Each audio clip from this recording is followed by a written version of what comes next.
పదే పదే అప్పుల కోసం, ఎందుకంటే నీ అమరావతి కోసం, నీ కూటమి ప్రభుత్వంలో ఉండే వాళ్ళ కోసం ఈరోజు మా రాయలసీమ అయితేనేమి, కోసా అయితేనేమి అన్నింటినీ తాకట్టు పెట్టి ఈరోజు నువ్వు అమరావతిని కడుతున్నావు. ఎవరి కోసం ఆ అమరావతి కట్టేది? రాయలసీమ ప్రజలు ఏం కట్టుకోవాలా? కోసా ప్రజలు ఏం కట్టుకోవాలా? ఇవన్నీ విడిచిపెట్టి అప్పుల పాలు చేసి రాష్ట్ర అప్పుల చిప్పులుగా పెట్టే విధంగా ఈ రోజు నువ్వు అప్పులు చేస్తున్నావు. కాబట్టి నీకు ప్రజలు దగ్గరలో పిలుపారని చెప్పారు.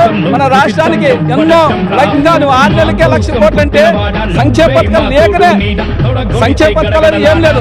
ఆ లేకనే నువ్వు 1,00,000 కోట్లు అప్పు చేస్తున్నావు. ఇంకా రాబోయే 400 సంవత్సరాలు ఉంది. ఆ 400 సంవత్సరాలు ఎన్ని లక్షల కోట్లు చేస్తావు మాకు అర్థం కావట్లేదు. ఈ మాత్రము నువ్వు ఏమని నీ తల తాకట్టు పెట్టి కానీ నువ్వు చెప్పిన మాట ప్రకారం, ప్రజలకు ఇచ్చిన మాట ప్రకారం సూపర్ 6 చెప్పిన మాట ఖచ్చితంగా అన్ని అమలు చేయలేని విధంగా, లేకుంటే మీ మెడలు వంచి ఈ ప్రభుత్వాన్ని దించే విధంగా మీ మాత్రం ప్రజలతో పోరాడుతూనే ఉంటాం.